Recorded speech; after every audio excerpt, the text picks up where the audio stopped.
What's up, man? Patrick James here, and real quickly I wanted to introduce the video that you're about to watch. So first things first, you're gonna notice that this video is a little bit longer than most of the videos I tend to post on YouTube. The reason for that is because I'm gonna give you an inside look to a seminar I held here in Arizona where 9 guys came from all over the nation, and one guy even came from China just to be here, where I taught about the concept of pre-selection and creating that for yourself. Now, if you don't know what pre-selection is, it's basically the concept that if other women see that other girls that are not her are like you, trust you, and want to be around you, and are even attracted to you, then she's also going to conclude her attraction for you, whether or not you've talked to her, bantered with her, or done anything else that we talk about on this channel, right? So that's the cool part, is if you have pre-selection working for you, then you don't necessarily have to have the best game in the world to have women want you, chase you, and even work for you in your own life. And the cool part is, it's very easy to create the perception that you have pre-selection working for you. So in this video, in this clip, you're gonna get 3 immediately actionable steps that you can take in your own life today to give women the perception that you have pre-selection in your own life, if that makes sense. So before I play the clip here, I wanna make this known that if you like this clip, and if you've seen other clips from this seminar, if you want the full footage, I'm actually giving away for free as a bonus to all the guys who pick up my book, 107 Proven Ways to Get the Girl. Now, this book right here is free. All you gotta do is pay shipping and handling, and I ship the book to you. But as a bonus for claiming your copy, I give you the full footage of this seminar you're about to watch, the full footage for free, and that's instant access that you'll have. So if you like this clip, go over to howtogetthegirlnow.com, claim your copy, and then you'll get the full footage for free. So that said, enjoy this clip, take notes, and roll the clip. People are starving for direction, right? Crowd mentality, herd mentality. They don't know where to go, so they try to take cues from everybody else on what they should be doing, where they should go. A lot of this stuff is going to create that with the women. It's going to actively like get her interested in you, or make it look like she's interested in you, or make you look like you know everybody in the room, so that other people will want to get to know you and go, who's that guy, all right? Another thing is people ascertain, the same different way of saying it, people ascertain what the correct behavior is to do based on other people, all right? So there's 3 things that you need to know before I teach you these. These are the 3 killers of pre-selection. We've already talked about a few of them. First one is outright bragging that you are pre-selected. Outright bragging, oh yeah, I hook up with strippers, I hook up with models, I hook up with Instagram models and stuff. Now, me as a dating coach, sometimes I have to do that to ingrain an authority in you guys so that you guys will actually believe what I say. But if you're doing that with a girl, like, oh, I get girls all the time, like, you're nothing, like, I hook up with girls like you for breakfast. Like, it's not gonna work, okay? If you outright brag it, it's a lot less effective. I mean, it probably will work in some cases, but most of the time it won't. A lot less effective if you have to logically tell her and sell yourself versus letting her conclude it on her own, all right? So that's the first one. The second one is bragging about or flaunting your money. I know a guy here who's gone out with me a few times in Scottsdale because he wants to learn dating advice, but he, at one point in his career, was making $1 million a day. This guy is 50 plus years old, probably 54 years old. He's the most fit person I know. He's jacked, he's ripped, and he also has way better style than anybody I know. And he also was making $1 million a day at one point in his career, right? Everything is going in this guy's favor. But I went out with him, and I actually knew a girl at the bar, and she came up and said hi to us because I was with him. And first thing he starts talking to her about is like, hi, my name is, I'm not gonna say his name, I'll pay, this is what he said, I'll pay you $2,000 a month to move into my spare bedroom. Oh, God. Wow. What was her reaction? She's a really cool girl, so she was like, well, I'm not gonna blow you. So she just kind of went with it, but yeah, so I bring my husband and 3 kids. That too.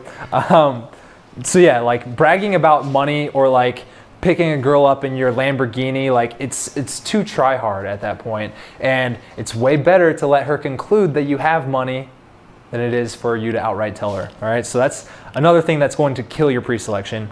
And the last one is leeching of value, right? So if you use other people as a tool or a means to an end, it's going to it's going to seem contrived. Everything you do is going to seem contrived and manipulative, and it's going to work against you because people can sense that. It comes back to the congruence thing. Is what you're saying and doing actually the way you feel, or is it a means to an end?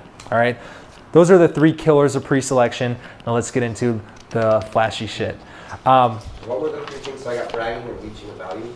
So bragging about pre-selection, like other girls like me, bragging about money and success, leeching and value. So like if you go up to a group of people and you want to go up to that group of people just so other people can see you being around a group of people, like they're going to feel that and they're going to like shun you out pretty quick. So the first one, I guess, is not that flashy, but it's actually building up your social circle, right? I want to start with that because if you don't have friends, you should get friends. It's pretty simple. If you don't have anybody to go out with, find someone to go out with, all right? And here's the thing, and this is actually what a lot of my call with Dylan was last week, was like talking about like, okay, well, how do I build up my social circle? Who should I add to my social circle? And here's going back to the original concept of like marketing versus sales. The whole concept of marketing is I'm going to take my flag that other people will be attracted to, and I'm going to plant it in the middle of where I know everybody I want is. So if I want to attract a hot girl who's fit and likes going clubbing, I'm going to take myself and plant myself in the middle of a Scottsdale nightclub, right? But if I want a hard rocker girl, I'm not going to plant my flag in the Scottsdale nightclub, you know? So going back to like social circles, you got to meet them where they're at, right? So Dylan's thing was like, do you mind if I like use your, okay, yeah. So Dylan's thing was like, he almost like felt like he had to meet these people out at the club. Like you don't have to meet someone out at the club to be like, have your social circle at the club. He actually meets a lot of people at the gym that he goes to and works out with, right? You can develop those friendships where they're at, where those friendships would naturally develop. So whether it's at work, whether it's at the gym, whether it's you keep seeing this guy at Starbucks when you guys get your morning coffee in the morning, like wherever you meet him normally, you can develop that relationship, that friendship there. And another misconception is you don't always have to invite these people all at the same time to one social circle event, right? You guys arrive together. This is like an event that you guys are doing as friends to bond, right? But this, I'm assuming this isn't your entire social circle. You guys have friends outside of this. So like I can hang out with one buddy or 2 buddies doing like dinner or going to a movie or going to a personal development seminar, right? But just know that I have this friend, this friend, this friend, this friend, and maybe they don't all know each other right now, but it doesn't mean I don't have a social circle, you know? I have a social circle, and then the goal is to eventually get some of these people together to one of those events. So maybe if I want to grab dinner with Robert, I can be like, yo, Robert, there's this guy who I really want to introduce you to. His name is Dylan. He's a fucking dope guy, and he actually knows how to meal prep, and I know you've been trying to eat healthy lately, so I'm going to invite him to dinner too, right? Exactly, and that's how you would do that, is you introduce other people to each other under the guise of like, you know, we're all going to dinner. But it doesn't have to be like that. You can make these friendships outside of that social circle event. Start small, right? If you don't have a huge social circle right now and your goal is to have a huge social circle that feeds you women and you never have to cold approach another girl again, that's a big goal. So it's going to take some time, right? There's a reason not everybody has it, is because it's not that easy. Most people, they have social circles by default, right? So a lot of times your social circle will be the people you work with or the people who are at your gym, and that's just it, right? And a lot of people don't like to venture out because we all still have this tribal mentality. But you guys are here. Everything we've been going over is like the skills that you need to be able to venture out and get those other friends, to approach other people and win other people over and get them to like you. That's all going to help, but you don't need to have this massive social circle right off the bat. It's going to take some time. So build it up slowly over time. And here's the thing.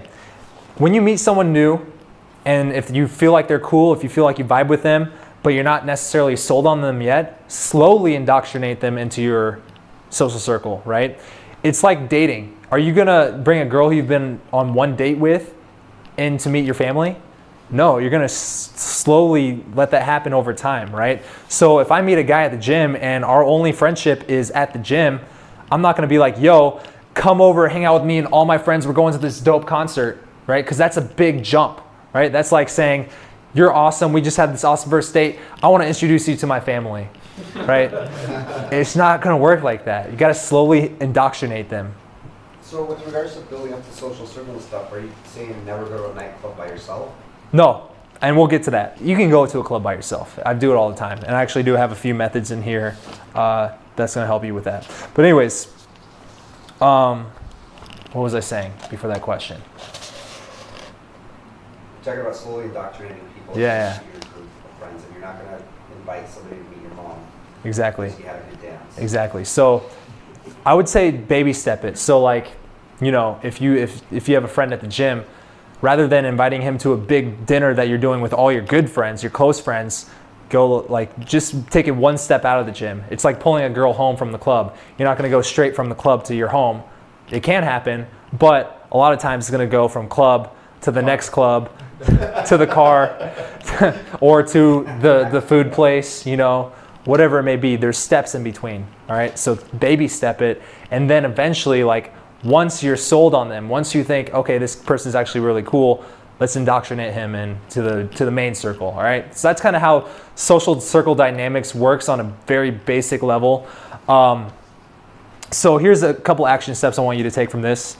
Is I want you to pick up 2 books, How to Win Friends and Influence People and Never Eat Alone, all right?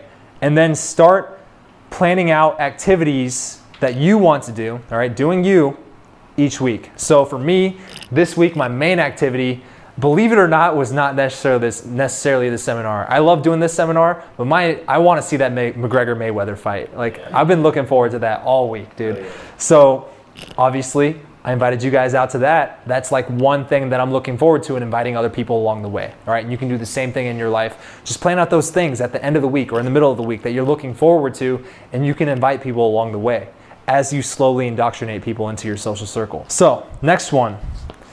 This is a quick one, but it's one of those, I'll tell you the story of how I had this epiphany of why this is so powerful. So when I first moved to Scottsdale, I was going out to nightclubs pretty much every night because there's so many nightclubs there and bars that a different one is popping on, like it has its own night. So Cake, I think, is like, I don't know, Sunday or Wednesday or something like that. It was a weird night that I was out, but I was out and a promoter, I was actually with a bunch of girls and stuff, and this promoter invited us to come drink at his table. So me knowing like social circle dynamics, the dynamics of like the status levels in the club, I knew this promoter probably knows a lot of girls, probably has a lot of social status in this environment.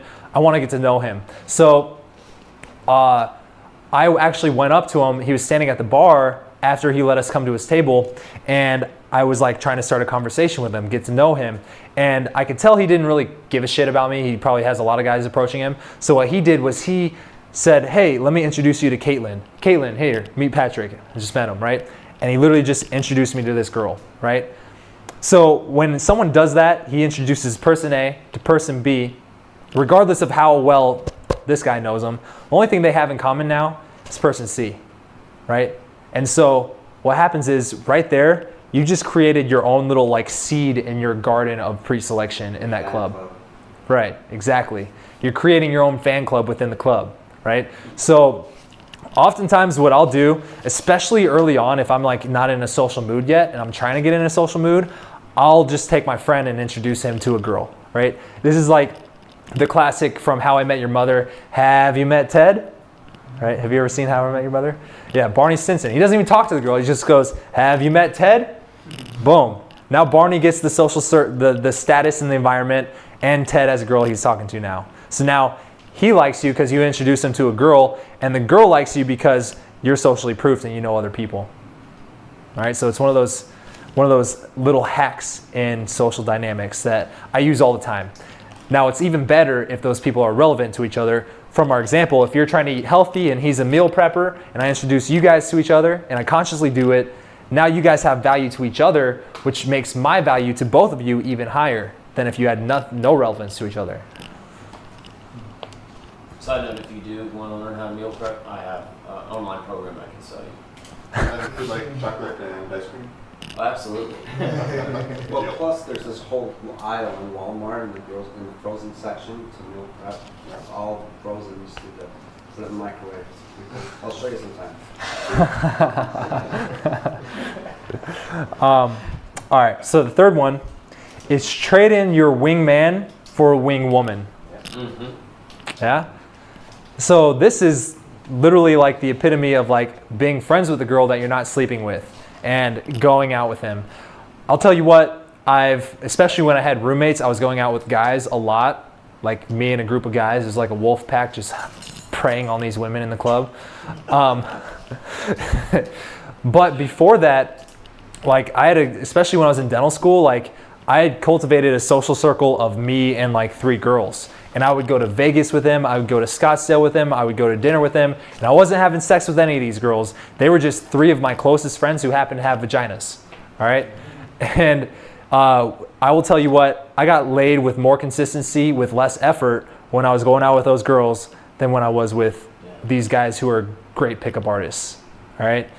And it wasn't the fact that they had more game than my wingmen, it was the fact that they were women.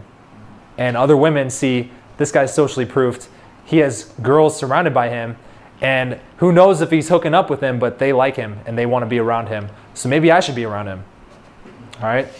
It was very easy. Like literally, if I had approached a girl, and even if I wasn't actually standing next to these girls, but they were just in the same club, if I approached a girl and I could, and you can feel free to steal this line.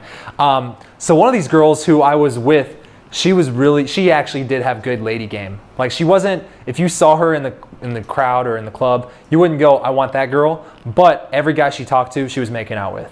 And it was like, I guarantee you, it was not the guy's game, it was her having good lady game, right? So every time I go out with these girls, I'd approach a girl, and this girl, like it's typical, I'm climbing out of the hole until I'm pre-selected. So if I could tell this girl had her walls up, I'd be like, oh my God, look over there, my little sister's embarrassing me, don't look. And then now they're looking at the girl who I came with, and she's not even my little sister. Clearly she's not my little sister, but I'm pointing out this girl, she's making out with this guy or flirting with this guy, and I'm like, I can't take her anywhere. Like, this is why we can't have nice things. And now I'm teasing my little sister, and all this girl is doing is seeing this girl and hearing me talk about this girl, and her attraction for me is going up through the roof. And it was very easy. Because you're pointing out what's happening to your... With a girl that I came with, who I was here with. Okay. Yeah. And all I was doing was pointing out pre-selection under like the playfulness of like, oh my God, I can't take my little sister everywhere. She always embarrasses me. Look, she's making out with that guy over there. Oh my God, should I go break it up? Like, and now we're talking about that. And I'm bringing it back to me and her. Does that have to be someone you came with? Could it just be pointing out a random girl across the room?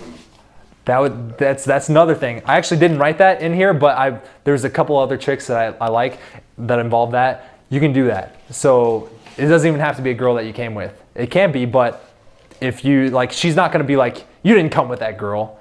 So like, yeah, to answer your question, you can do that. Another thing that I heard somewhere, I think my old roommate told me about this, is literally if you're like talking to a girl in the club and you're like talking to a girl, you can tell she's attracted to you, but you see another girl like across the room who you like better. Like as you're talking to this girl, make eye contact with the girl you want, and then you literally like just go, help me. Yeah, and so now you're pre-selecting yourself because over there you're saying, this girl likes me and I don't want to talk to her and she's way too into me. And now like it's a warm approach if you go up to her, and likely she's gonna come over and like try to steal you away. So it's genius. All right, so I guess to be able to do that, you have to know how to become friends with girls, which is like counterintuitive. A lot of you guys are trying to get out of the friend zone, and now I'm telling you to friend zone girls. So let me tell you how to friend zone yourself in a proper way to where you're doing it by choice, strategically, to build up your social value, all right? And so I don't think the hotness of the girl really matters as much as the fact that it's just a girl. But obviously if she looks like a dude and is like really manly, but she's a woman, or like, you know, she doesn't have all the hygiene and style stuff down for herself, that could work against you. But, you know, these girls objectively weren't like 9s and 10s. They were just cute girls that I knew. right? So one is if you are with a girl and you want to friend zone her and put yourself in the friend zone even, is literally like talk about other girls around her, right? Because now it's not you and her, it's you and other girls around her, right? Just a subtle way that she'll get the hint, right? Step 2 is constantly talk about awesome stuff that you have going on in your life or upcoming things that you're excited about. For example, going to this fight tonight. And let's see. Yeah, and then like invite those to them as like a part of your social circle and not like as a date thing. And if you've already done that and you've been talking about like other girls around her, she'll get the hint. And now like rather than I'm putting you in the friend zone so we can't see each other, now you're like, we're friends and I like hanging out with you kind of thing, you know? So that's a good thing. It's a good thing if you're doing this strategically. It's not a good thing if this is actually a girl that you want to have sex with. Okay. Because like you're not going to fuck this girl. Right. So you're doing it to build your social circle with women. With women. You want as a wingwoman. You're trading in your Not wingman. somebody. Okay, I see what you're saying. Yeah. Because you eventually you want to get it to a point of these girls are going out and meeting women with you. Right. So this is how I slowly indoctrinate them into that type of relationship with me. So I'm going to talk about other girls around them. I'm going to talk about awesome stuff I have going on. I'm going to get them to want to go, and then I'll be like, yo, you should totally come. Like, and then I'm going to act like I'm bringing other guys, because now if I'm bringing other guys that I'm friends with and I'm inviting her, now it's not me and her on a date, because in the back of her mind, she might still have doubts. She might still think that you want to fuck her. If I let her know that other guys are coming, other girls are even coming, you should come too, it'll be fun, she'll be more down for that, right? Especially if you're already kind of under, like if you're not trying to fuck her actively. I just invited her to my divorce group, and that kills everything. Cool. And then this is the dagger to her heart, where she's gonna realize that she can't have you even if she wanted you on a subconscious level, is like subtly imply that you see her as, and these are the 3 daggers, either a friend, a sister, or a homie, right? Just subtly. You don't tell her, yo, Patricia, you're my friend. I mean, you could do that, but it's subtle. You gotta be subtle about it. Maybe like an offhand comment in a conversation, or there's a third party here and you're talking about how awesome of a friend she is and she can hear you saying that. That's when you like solidify yourself that you guys are friends. You're not gonna fuck her. And I know this is counterintuitive. We're talking about getting girls, but I'm telling you, if you're willing to essentially sacrifice the lamb, right? Not fuck this girl, you're gonna get a lot more girls. Like I said, I was getting laid at least twice as much as frequently with less effort when I had wingwomen instead of wingmen. All right. But you said let her know that she's what words you use? Friend, sister, or homie. Right. So you can say something like, "Hey, you're such a good friend. Thank you." Or, Yeah. Hey, friend, how's it going? I've had girls do that to me. Exactly. That's how girls friend zone you. It's the dagger to the heart, man. Yeah. Or like saying, you're like my dorky little sister, like, or like some girls will even think that's kind of flirty, but like actually implying that you see her as a sister. So that's how I'd use That's that. what I was trying to do, like when we were talking last time on that call. That's what I was trying to do with that girl. Yeah? Because But it's different because you actually wanted to fuck her. I mean, I would have fucked her, but it was like I was trying to tell you, like I was willing to sacrifice that because I knew that it would be a much greater return on my investment. You know? True, but it was also a different situation because you were already making out with her hot and heavy. Yeah, but I mean, can you not? Well, it's hard because once you I tell her she's like your little sister, then you have to tell her that you fuck your I sister. told her, and then at the end of the night, I mean, I was like, all right, we're not going to do this. So like, I was the one that actually ended it. I think the thing with all this, and even Rob was talking about it earlier, is you have to set the frame early. So in her head, it wouldn't work for her, and it might even work against you, because if the frame is you guys are about to fuck, and she's into that, and she's bought into that frame, and then all of a sudden you try to switch frames on her, now it's confusing, and now like she might not want to see you again, or she's going to be more attracted to you for the reasons that Rob was saying. She's going to be confused now. She's going to be like, what does this mean, right? The frame wasn't set early, so you got to set these frames early. I wasn't trying to fuck these girls when I first met them, you know? And then the last one, like I said, is slowly indoctrinate them into your circle just like we talked about before. All right, so Now, that's step 4. You said somebody that you're not fucking. Why can't you do like a friend with benefits? Like I've got a girl, we become really good friends. Yeah. Every once in a while we'll mess around for fun and stuff like that, but we really do, and she's offered to be my new woman. Just never taken her up on it. So then I have to talk to a woman. But Yeah. So the friends with benefits thing, here's my opinion on that. And I'm maybe like, I'm not Jesus. I'm not like the end all be all. But my experience with my friends with benefits is it starts off sexual and it comes to a place where like that fork in the road, like, do I want to date this person or not? And then you go, well, I actually like this person's company, but I don't want to be in a relationship with them. I actually enjoy my freedom. That's how the friends with benefits thing starts. right. But it's never starting from a place of we're friends and we don't fuck, and now we're just going to fuck because we're both bored. Right. So I guess my question is the friends with benefits cool to take as a win-win as well, or no? Yeah, I would say no, because they're probably going to get jealous. Because they're already attracted to you, they just don't want to date you. But, you know, Right. And the first one isn't though. What's up? But the first one though, like you said, the one that you're attracted and you're saying, hey friend, you put them in that before you get down. You're setting the frame early, which is what you said. Yeah. But what if that person thinks you're attractive? Wouldn't they also? I mean, all women think I'm attractive, but Me too. I run yeah. everywhere I go, but yeah. just kidding. Well, I mean, to answer your question, I genuinely believe that those 3 girls were attracted to me, but the frame was set, and they were in my friend zone, and they accepted it.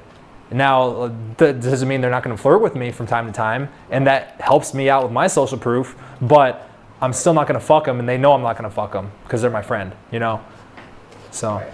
And they could get drunk too and try and throw the moves on you, and that's when you gotta go ahead and they're just strictly just my friends. Yeah. Yeah. I just thought of a random story. This is a side tangent. I was like really thrown for a curveball by one girl a month ago. I told you guys, I always get on tangents because this stuff happens to me. So there's a girl who I met out in, I think I met her in Dakota, where we're gonna go either tonight or tomorrow. And Dakota is an awesome place. Like I said, everybody goes from Kelly's to Dakota. If you imagine the club from Crazy Stupid Love, where it's kind of like a chill lounge and everybody's attractive, that's Dakota. I met this girl like over a year ago. This is when I realized that the questions game is a crutch, because I ran the questions game on her and she was not down, and she could tell the lack of congruence, but she was still attracted to me because there was enough congruence, but there was still something off. So we followed each other on social media and all that, and then she found out I was teaching dating advice. Originally got mad about it, but then she followed all my Instagram, my YouTube, my Facebook, and liked every post. If you go back and find the girl that's liking my posts, it's her. And she was liking my posts about dating advice, giving pickup advice. And then eventually I was like trying to get her out via social media DMs, and she messages me back. She's flirting with me, but she won't meet up with me. And she goes, you know what, like, I'm in a point where I just need a friend. I don't need any guys. Like, I'm kind of fed up with guys or whatever. And so I was like, okay, cool, whatever. Like, totally fine, right? I don't expect anything from this girl. She doesn't owe me anything. So I'm like, okay, yeah, let's be friends. So I would still invite her out to like do things with my social circle now. She would never come. But then one time I ran into her at Dakota. This is about probably 5 months ago now. Ran into her at Dakota. She saw me making out with another girl, and she comes up and taps me on the shoulder and says, like, gets my attention as I'm like making out with this other girl. And so I said, hi. And then she walks off into the distance. And I text her, I was like, why'd you leave, right? So she texts me, she's like, I'm at Pizza, come find me. Pizza is like right next to Dakota. So I go to her, literally, I walk up, she sees me, she grabs my hand, takes me outside, shoves me against the wall, and starts making out with me. And I'm like, wait, I thought you wanted to be friends. So I think that just goes to show like the social proof aspect, but it's also just a random tangent, and I thought it was a funny story. So anyways, but it fucks with my head. So I think a lot of these frames, going back to your thing, is if you keep trying to change the frame, it confuses the fuck out of people. Like, yeah, as a guy, I like to have sex, and originally I did, but then we set the frame of we were friends, and it fucked me up. Like, it fucked with my head. So set these frames early and don't change your mind about it. Commit to it. Okay.